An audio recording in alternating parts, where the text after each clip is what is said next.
This podcast is sponsored by Communicate and Connect Counseling, where we have a team of therapists who provide individual, couples, and family therapy services, all tailored to meet the needs of military and veteran families.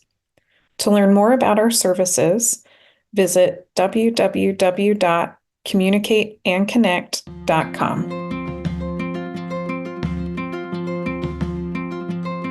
Welcome to the Communicate and Connect podcast for military relationships with your host, Elizabeth Polinsky, a military marriage counselor. If this is your first time listening to the Communicate and Connect podcast, please take a second to go rate, review, and subscribe to make sure you get all our future episodes. We also really want to know what it is you love about our podcast, and if for some reason you're not loving it, we want to know that too, because we're committed to providing the best quality content to help you improve your relationships.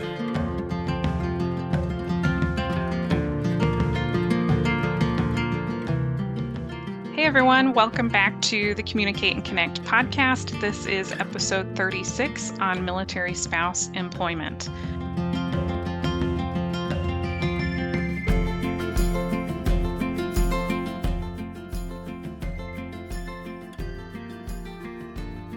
I'm really excited today because we have a guest speaker. It's Dr. Elaina DaLomba, and I actually found her because I was working on my dissertation and I found her paper and I read it to use in my dissertation, and I was like, oh my gosh, this is great. This is really helpful and has a lot of information for military spouses thinking about their careers.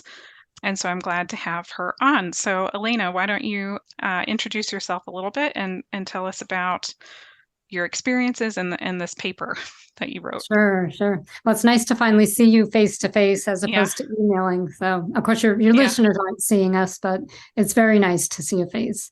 Yeah. So, I'm glad we had a chance to talk a little bit and discuss things that are near and dear to both of our hearts as military spouses. So, I've been married to John for almost 26 years, and we've been in the military for 21 of those years.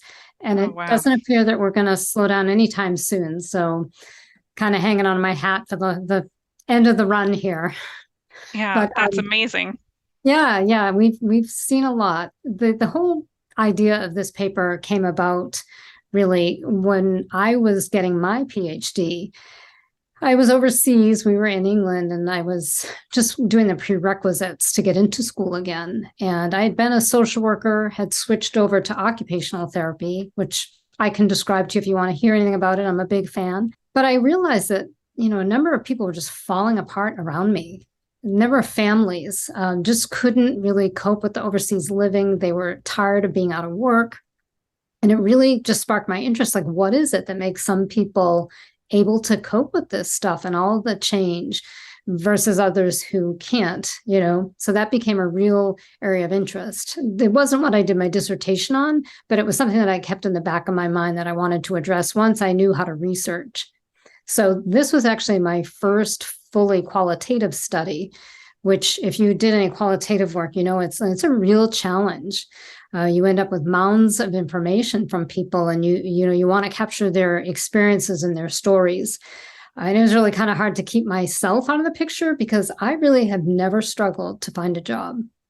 And I don't know if that's because of what I do or just the places we've been. It's hard to say. I'm certainly not remote like you are now, being a Navy person in the desert, Yeah. We've always been in big cities. Yeah, which in some ways is helpful. I know since we moved, I'm not sure if the listeners are aware of this or not. I probably mentioned it, but I think the last thing I talked about was my husband was on deployment, and he's back from deployment now. And then 2 weeks after he got back from deployment, we moved across the country, and now we are in Nevada. So that PCS was fun. And so we are in rural Nevada now, and for sure, a lot of the spouses around me are talking about the difficulties of finding employment and, of course, the difficulties of childcare if their kids are not school age. And sometimes even if they are school age, the schools here are being in the desert. There are some interesting things that happen. Like if there's the smoke from the fires the California fires, if there's too much smoke in the air, the schools will shut down. And so then there's like childcare issues that come up with that. But well, and I know, and what adult do you know works from 8 to 3? None yeah, of us. exactly. So then Yeah. what? Yeah. Yeah. So it has, and I know from my experiences, it's taken creativity to find a way to navigate my own career in a way that feels good and still like authentic to who I want to be while being a military spouse. So I'm really interested in this, and to tie it into couples. You and I were talking about this a little bit before we started the call, but it's so related to retention of military service members that oftentimes they're getting out of the military because of the unemployment or underemployment of the military spouse and the dissatisfaction that the military spouse is feeling at not having the career that they really want. And it's so also tied to like individual mental health, my feeling good about myself, my self-esteem, my identity, to be engaged in meaningful work. Right. Right. So this, I think, is just really important stuff to be talking about. Yeah. So, Yeah. yeah, do And you have that's, anything you want to add? Yeah, yeah, go well, for it. definitely, because, I mean, it goes way beyond the scope of my practice as an OT. And even in my social work background, it gets more into sociology. And I had to tap into a lot of mentors when I started the work because I didn't want to extend beyond what I had a right to talk about. And yet I knew that I was someone who was on the inside who could capture these experiences from a variety of people. The lessons are unique, but sometimes they kind of echo the same things. And as you said, I really figured out who I was with each degree and each job I got. Certainly parenthood and marriage and all those other things contribute and comprise who you are, but developmentally and even cognitively, like I have never been the same since I got my PhD. It just was something that I wanted to do. It was a goal, and I felt like I had reached my intellectual fulfillment by doing this. And even in this process for this article, doing this research was, a dream come true because I felt like I could put forth some information that maybe could move the dial a little bit towards helping spouses. Because, as we've talked about it, the family readiness centers and a lot of the SECO and some of the other programs that the government has introduced, while certainly helpful, they don't necessarily apply to people with advanced degrees. And I certainly understand that some spouses, get married and are very happy to stay at home and do that. And that's fine for them. But the people who kind of take on other things and move on, the more you're specialized, the better chances are that you'll be unemployed if you marry into the military. Yeah, that was one of the most interesting findings of like something that you talked about in your paper that I was shocked by, because I think especially like there are programs for spouses to go get more education, and there are sort of these talks about, well, you can use your husband's GI Bill and to go to school and stuff, but that's not actually necessarily going to lead to better employment options. It's actually maybe going to make it harder for you to be employed if you go get more education. Yeah, exactly. Well, and I find the word dependent, categorizing us as that has always rubbed because I've always earned more than my husband has. And I've always been I'm employed when he couldn't be employed before we joined the military. So, for me, there's all kinds of affirmation and confirmation of who you are and your rank and medals and all of that stuff. But there's none of that for us, except if you do things that make you a good wife, a good military wife. I mean, you'd see quote signs if you could see me, but actually one of the articles that was referenced in my article, the Aducci article, the title is The Recipe for a Good Military Wife. And if you want to get your hackles up, that's a good read because it's just not who I am. I did take time when my children were born, but I had things I wanted to do and I still do. So yeah. Oh, that like hit my heart when you talked about dependency. I can really relate to that. I made more money than my spouse did before we got married. So like before I started having to move around. And now and now I'm getting close to being more settled. But that whole time that I took a significant pay cut to follow him, really was very challenging for me to feel like I don't know anybody who wants to feel dependent, that they can't take care of themselves and be their own independent, autonomous sort of person. Right, Yeah. exactly. And as we move around and the choices can be limited, you are literally in the desert. And particularly for what you do, I know that finding mental health care for a number of clients that I've had has been virtually impossible because there just are no providers. And yet very often there are military spouses sitting right there waiting to do something, and they're held back by licensure or the lack of childcare, like you said, or just the demands of their husband's schedule. It's a constant problem. It's a huge problem overseas. Getting into the CDC or finding private childcare overseas is just terribly expensive. It makes it not worthwhile a lot of times for people to work, even highly skilled people. Mm, yeah. So, Yeah.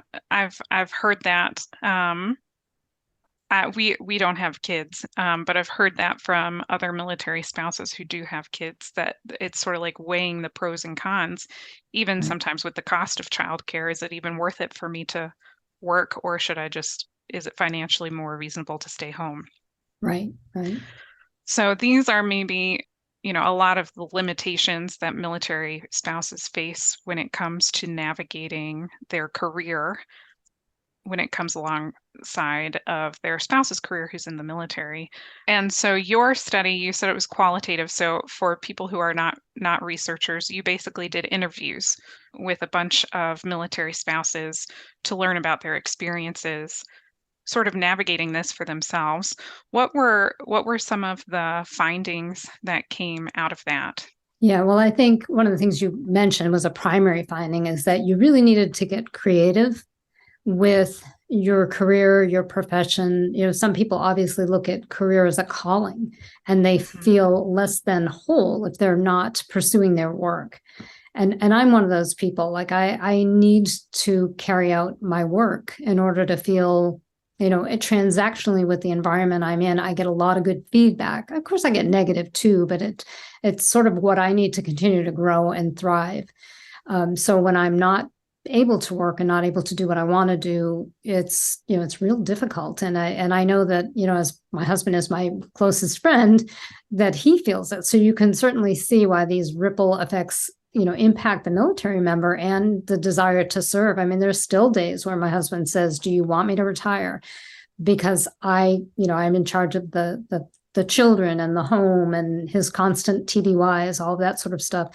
So I've had to be creative. One of the creative things that, I don't know if they're creative or not, but I guess what we decided to do was actually to live apart so that we could pursue things. Now, none of the people in the study that I did chose that, which kind of surprised me because I know a number of professional spouses who have chosen that or even not professional spouses, but for the stability of family and your own sanity. I'm not going this time. We're in that position again. We were not living together for a year. In order to make tenure, I had to stay put in the university for a while. And then we have a high schooler.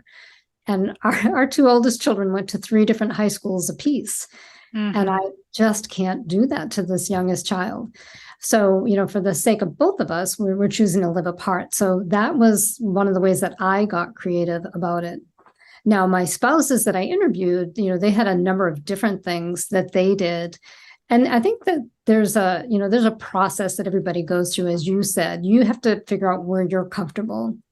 Some people can get so into base life and the mission itself and being a supportive spouse and community member and find real meaning in that. And for a while I did as well, but not everybody can. And I think we have to be careful, especially as spouses, when we're in those tight-knit communities, not to pass judgment on one another, that everybody has a part to play, and both of us are equally right to pursue what works for us.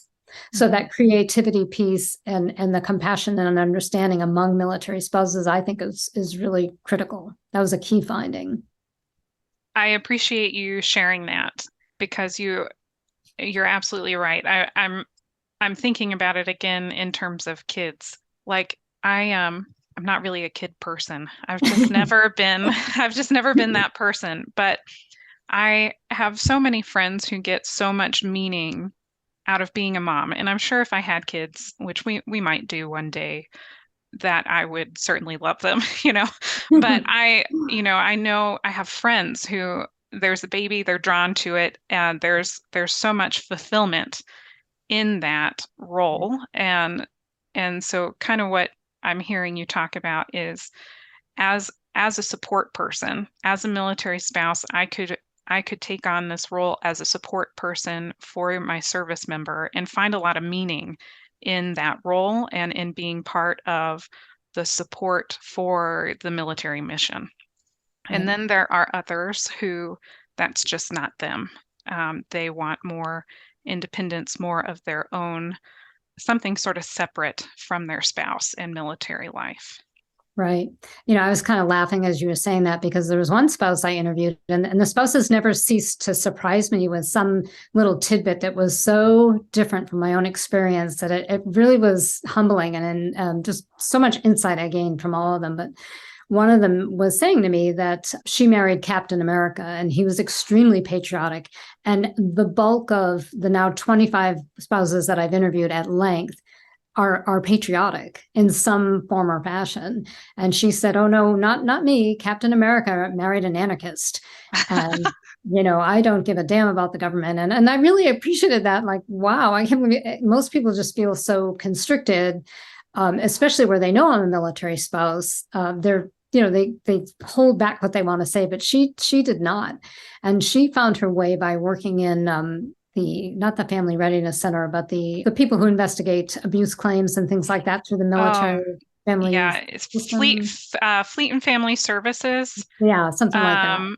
Yeah, I also don't know if the term might change by branch of the military service, but I think it was part of Fleet and Family Services for the Navy. On that note, one of the things that I asked every spouse was, is your spouse supportive? And is their command supportive of the fact that you want to work and that you have this career in this profession? And most people said that the command didn't know anything about what they did. They didn't care. They only cared about the active duty member. But the communication of the expectations had to be abundantly clear, because it did no good to get somewhere, in Forks, North Dakota, jobless and then complain.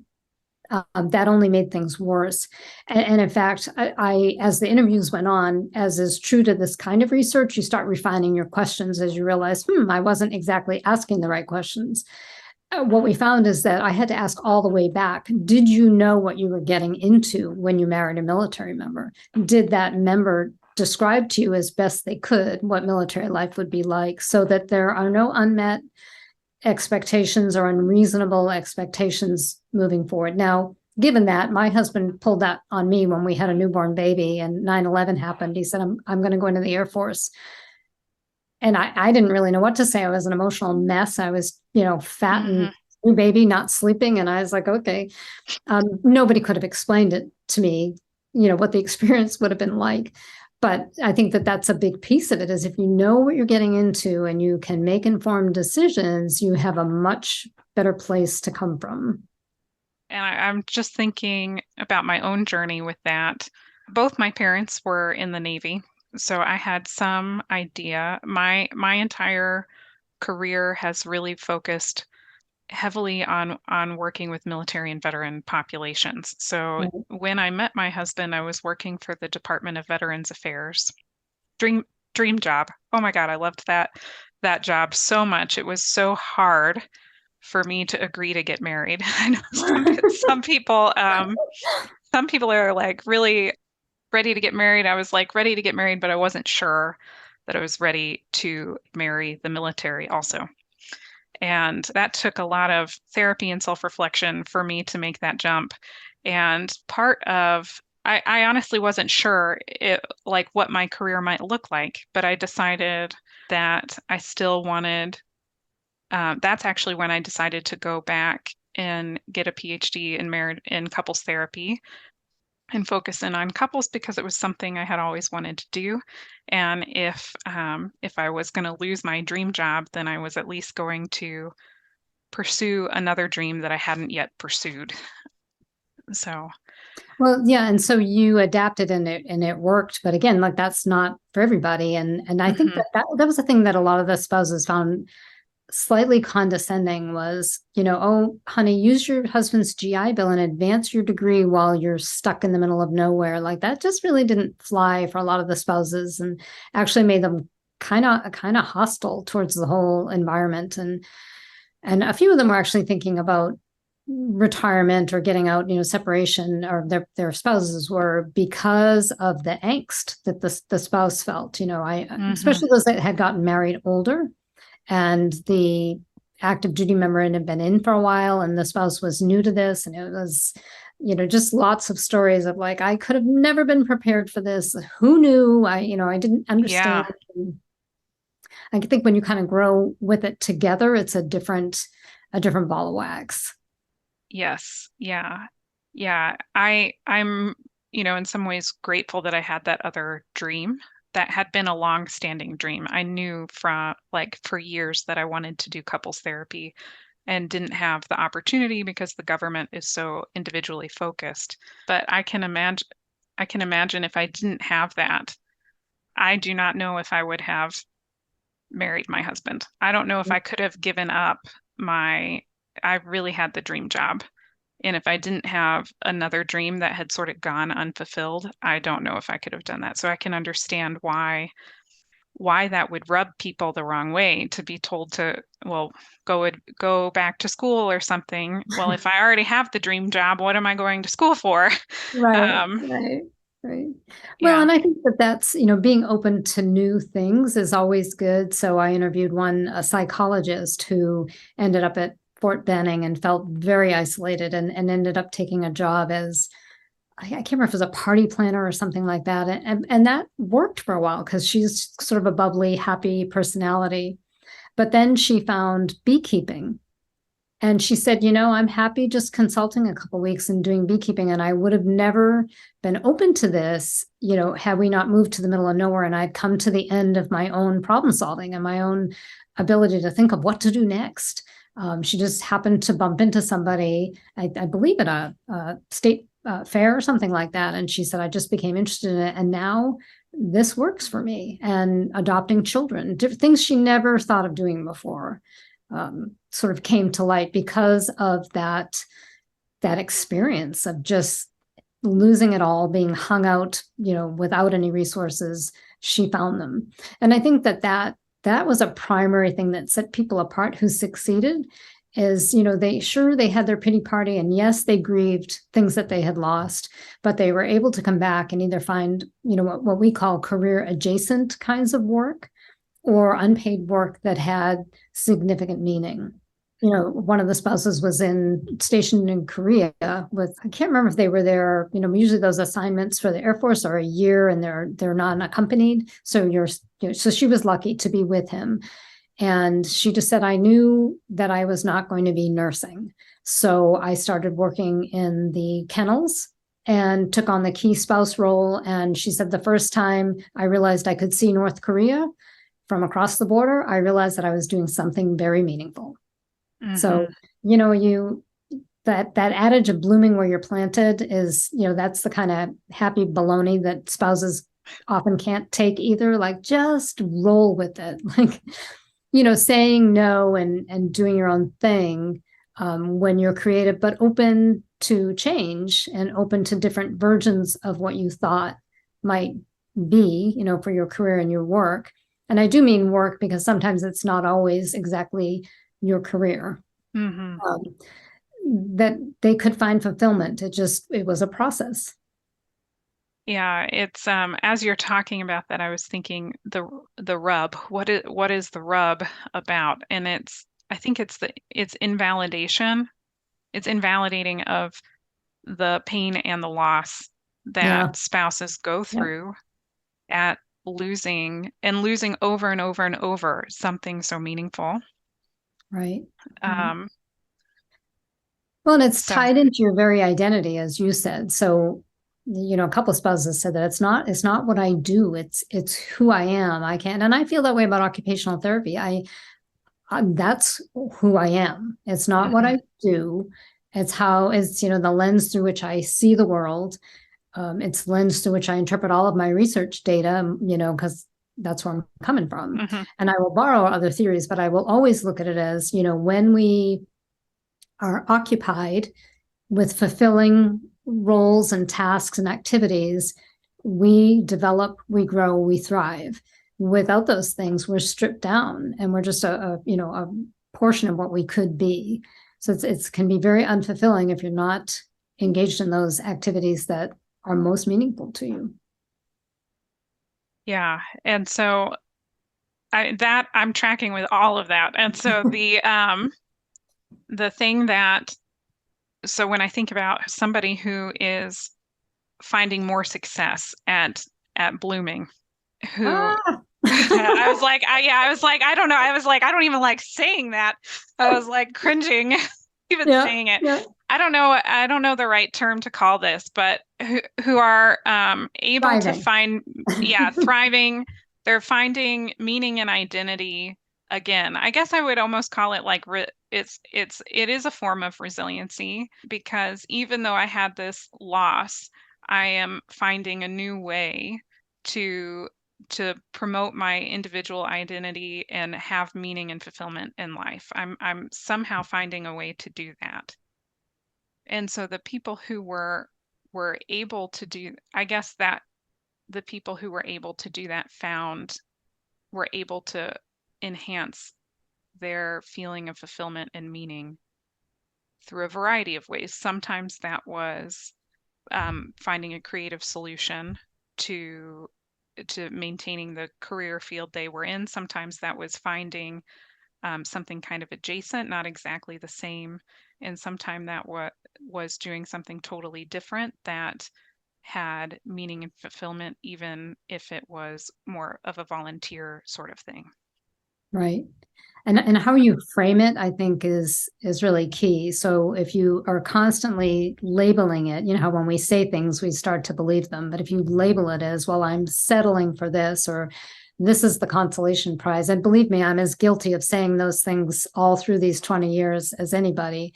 But once you get away from that language and you start saying, this is what I'm doing now, this meets my needs now, and it might not in the future. And I really did have to say that to my husband, especially when we went overseas. I finally had a job offer, and then his boss said, because we're both medical, you can't work in the same unit. She cannot work. That's crushing. I was devastated. Yeah. So I did work. I took the position and we did quite well. But, it was always sort of hanging out there that was my one opportunity to work. And we just got our youngest child into the CDC, and you're going to take that away. And I had a little hissy fit, and I cried a lot and hated it there, and turned out to be the best assignment of our lives. But at that moment, I was done. Mm-hmm. I was done. So, was there anything that was really helpful that your spouse did to support you in your career?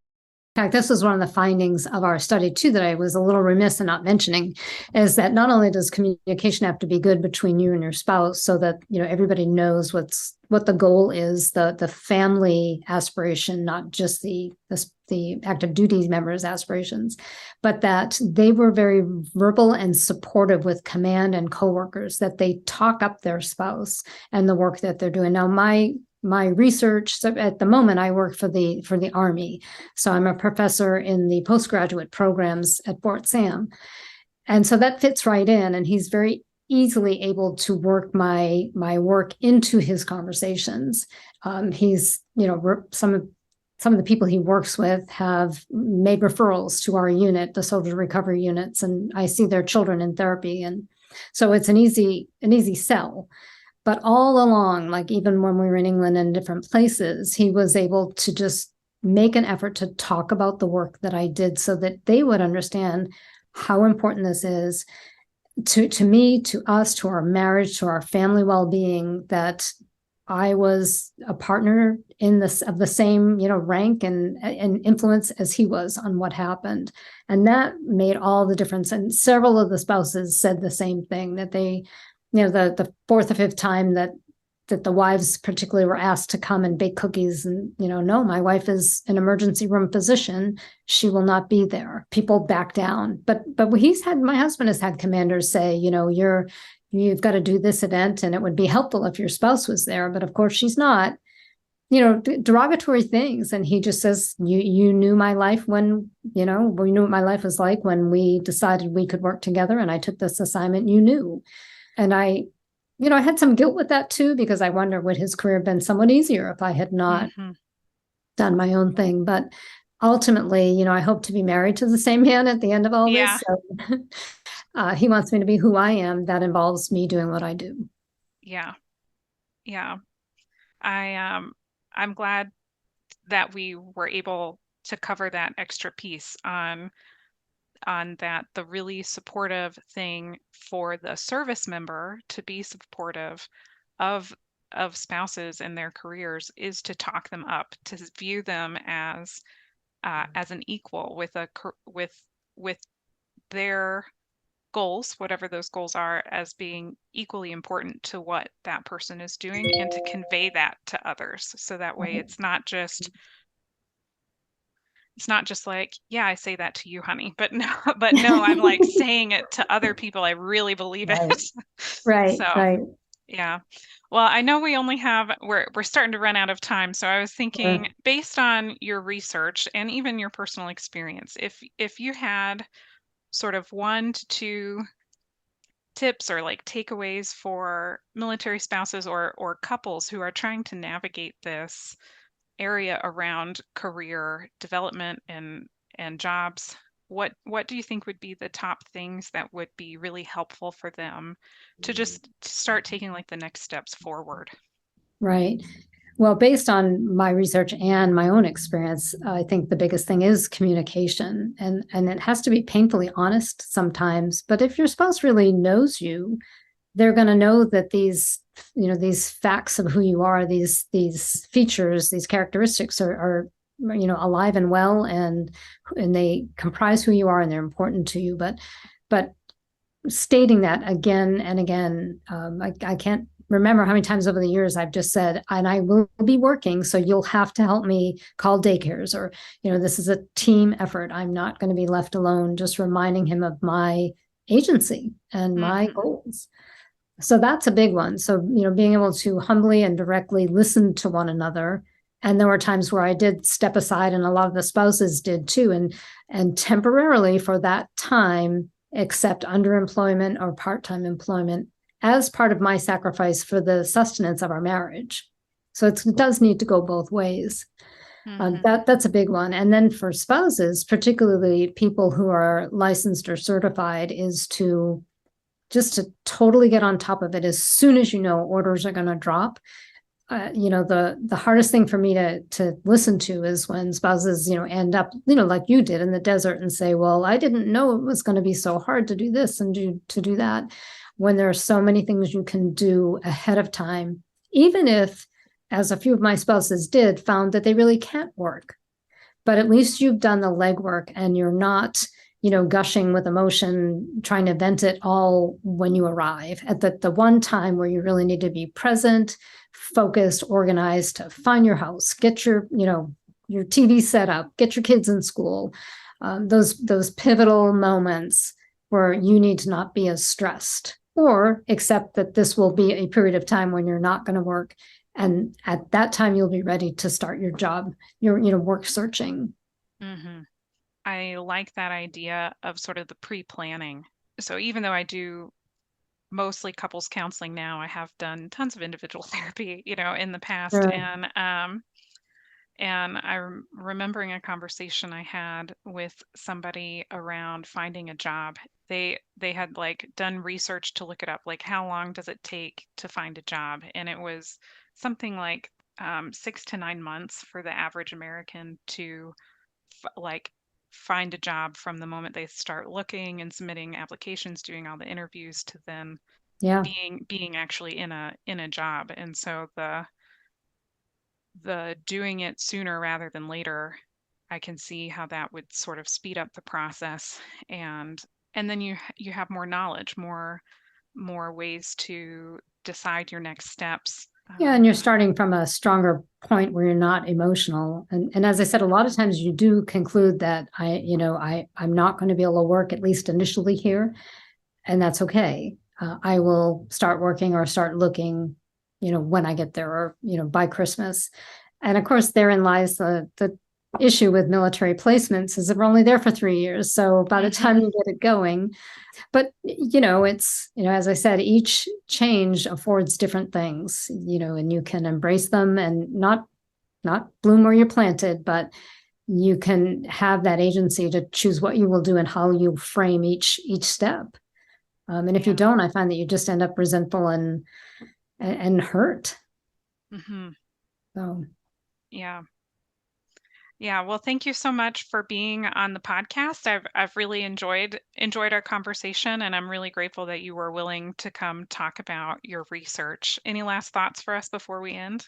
No, I just wanted to say, if your listeners aren't involved with the Blue Star Families survey every year, definitely get involved with that, because you get to express everything about military life. And I use a lot of their data in my research, and they're very giving, and it's not supported by the DoD, so it's not biased in any way. And that's just a great place to speak your mind and allow all of us that are out there collecting and doing research to get the real deal. Yeah, that's I will include a link to that also in the show notes. Great. Thanks for having me. Yeah, thank you. Bye.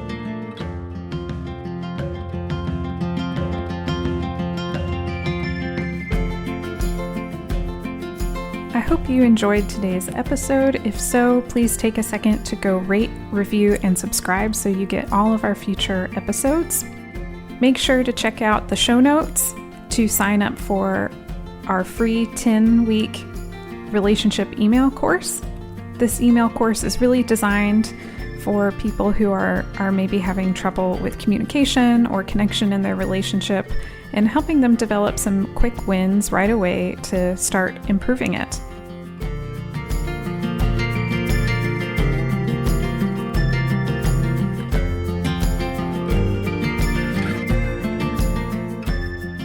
While I am a therapist, this podcast is for educational purposes only and is not considered therapy. And it should also not be a replacement for therapy. If you think you need a professional of any kind, you should definitely go find one. Until next time.